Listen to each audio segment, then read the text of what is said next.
Binalaan ni Pangulong Bongbong Marcos ang China sa gitna ng lumalalang tensyon sa West Philippine Sea. Anya, papalag ang Pilipinas kung aapihin ang mga mangingisda natin doon. Nasa frontline ng balitang yan, si Rainiel Pawit.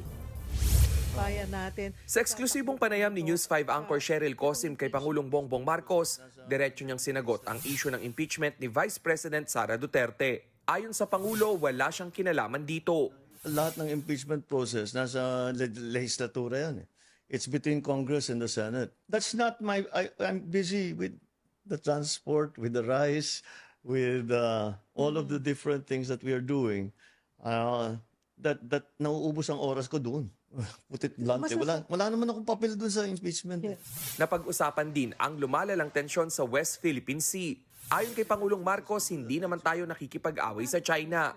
Pero handa raw tumindig ang kanyang pamahalaan kung inaapi na ang mga kababayan nating mangingisda. Huwag niyong binabangga yung mga mangingisda. Hindi ba? Huwag niyong kami hinaharang doon sa teritoryo namin. Yun, ipaglalaban talaga namin yan. Because kung ibigay mo yan, bibigay mo ng, like they say, you give them an inch, they'll take a mile.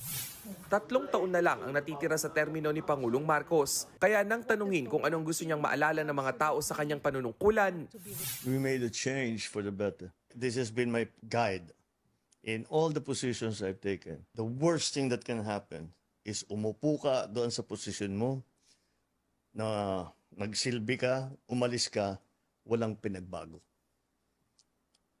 So I absolutely insist that in 2028, when I leave this office, there are significant and tangible changes for the better in the life of each Filipino.